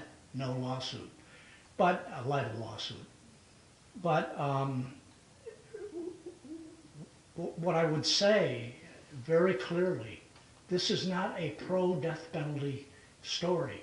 This is not an anti-death penalty story. I frankly don't care one way or the other about that. I give it some thought from time to time when some man is about to die in a couple of hours, and I suppose I flip from one side to the other. That's not this book. This is a book about how one man created the charade, corrupted the system, and brought about one of the great injustices in the history of Cook County. But it's got nothing to do with being pro-death penalty or anti-death penalty. Secondly, I would make this point. There is an association of innocence projects. They're everywhere now. Practically every university has one.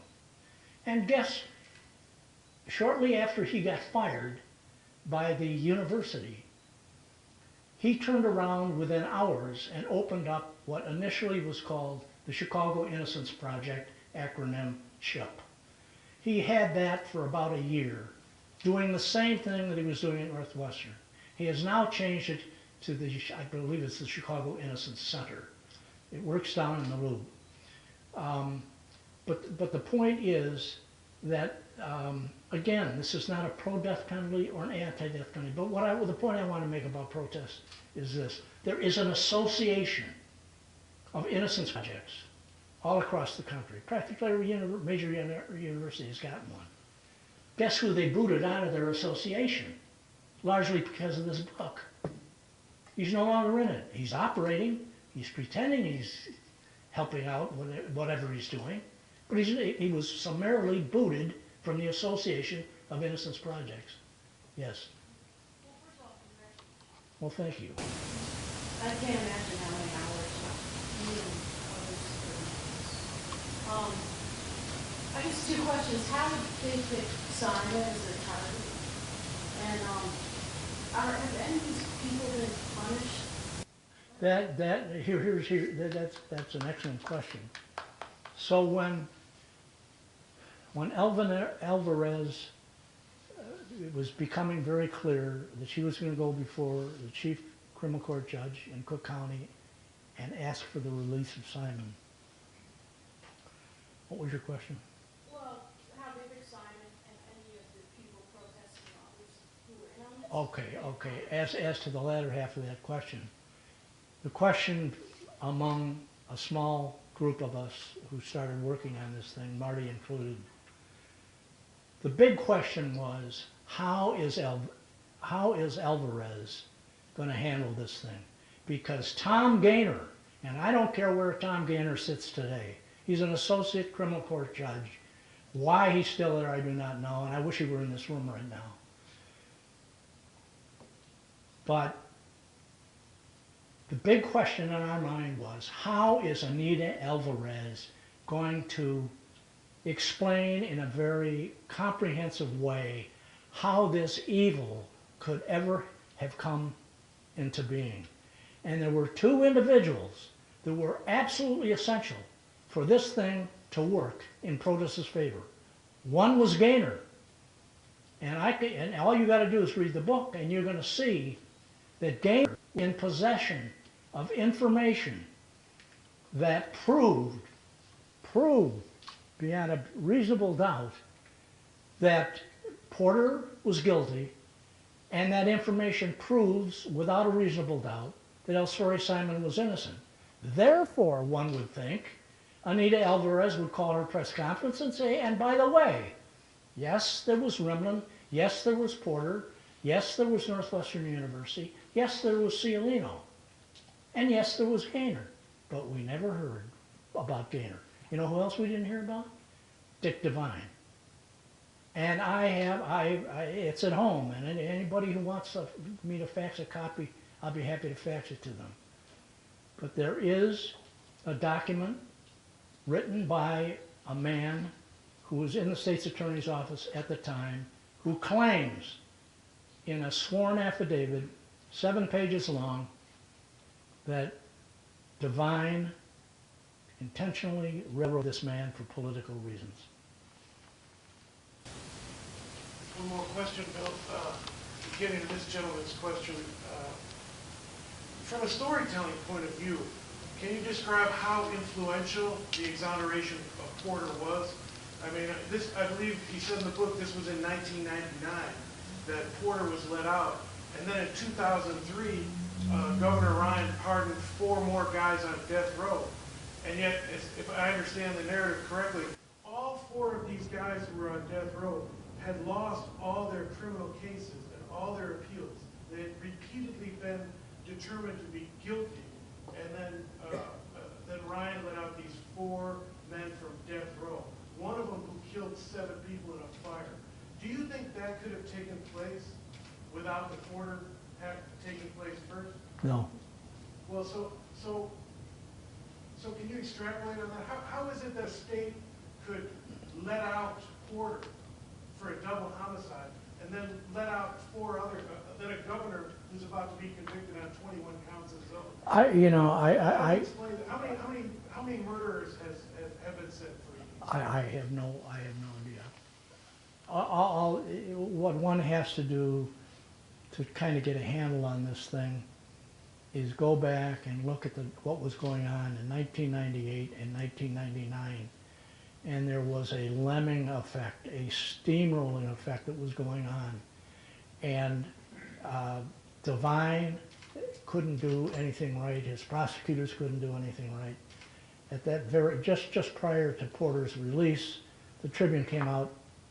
I used to work at the Tribune, and they came out with a 5-part series, and it absolutely blistered Devine, prosecutors in general, not just in the Midwest, on both coasts. It went on and on and on.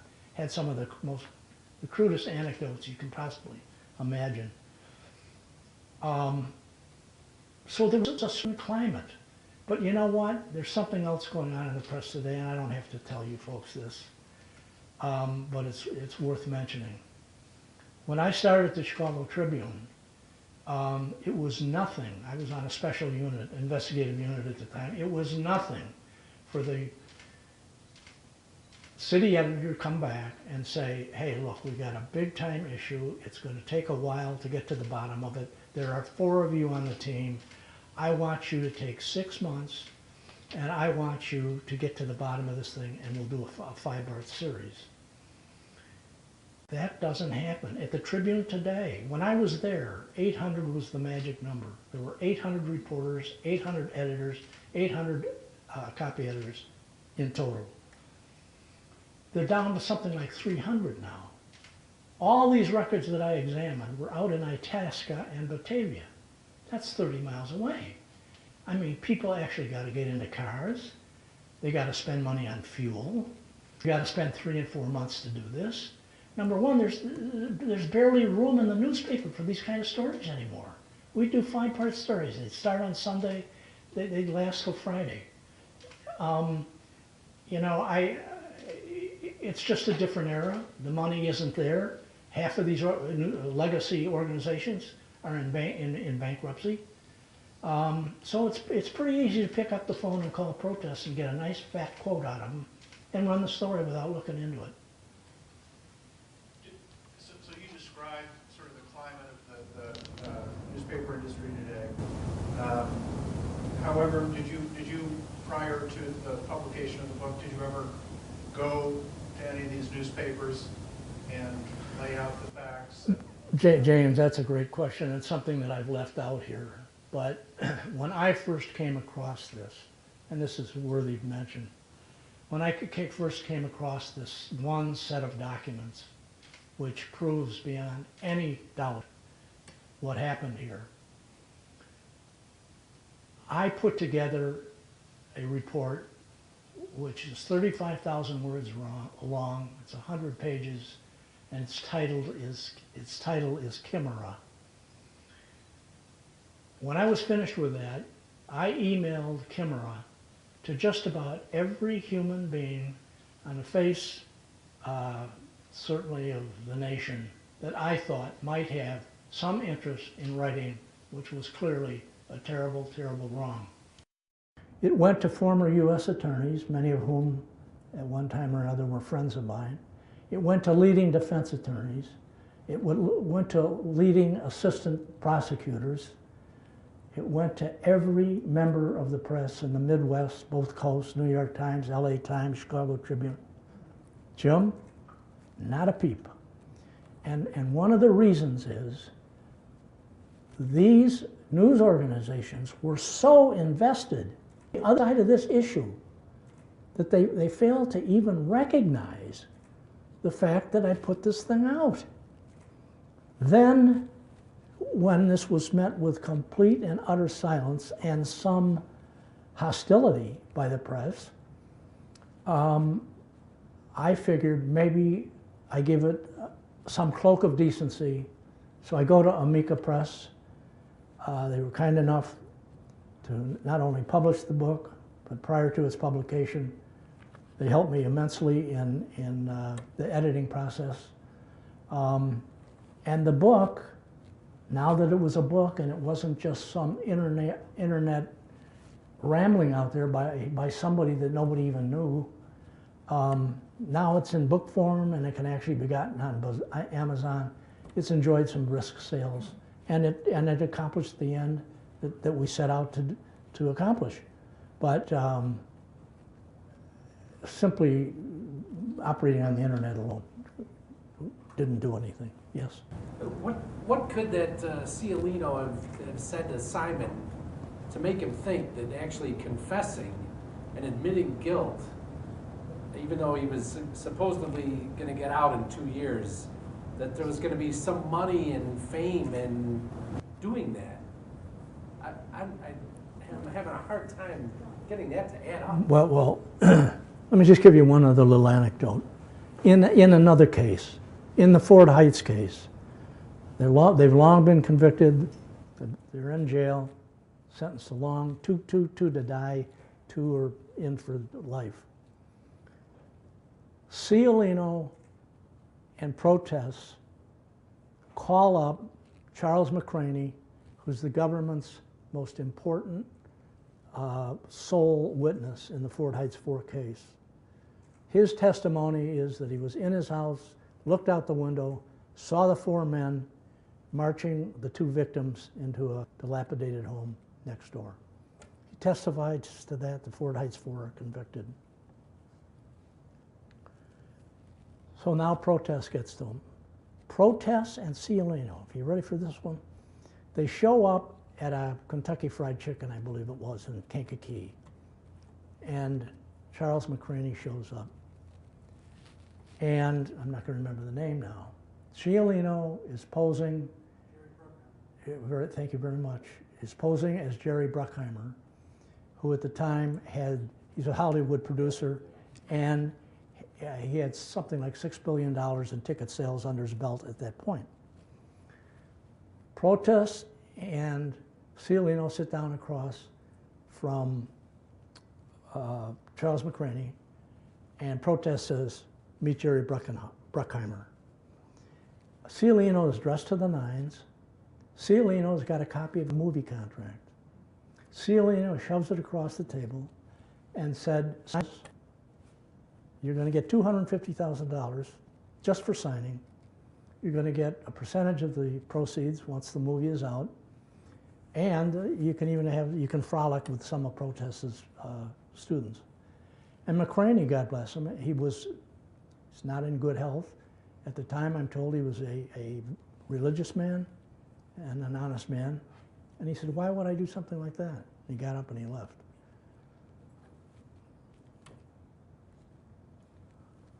Jeff, right over there. Yes. Hi. Member of the audience, not a bookseller at this moment. At the beginning of your remarks, you suggested, without I think saying it explicitly, that Northwestern University was complicit in this. And they're the target of the lawsuit at the same time, suggesting that other people feel the same way. In your opinion, after the review of so much of the documentation reflected in this book, is it your opinion that Northwestern was duped by or complicit with protests for gain through their development operation, or would you prefer not to speculate? No, I think it's a slight combination. Number one, I don't think there's any question that they were sort of duped. I don't believe that any of the higher-ups were in any way complicit in this. But what I did say in these remarks here, and I believe it strongly, the very year that this upending of justice occurs, the McCormick Foundation cuts the Medill $25 million. Meanwhile, all these other charitable foundations are cutting these enormous checks. The Alpha Wood Foundation, 100 to 200,000. It's on the Attorney General's website. So I'm not going to put thoughts in anybody's heads, but you know, I'm the head of the Medill School, and $25 million is coming in, and this guy's working his magic, and he's getting nothing but good press. He was an absolute icon, an absolute hero.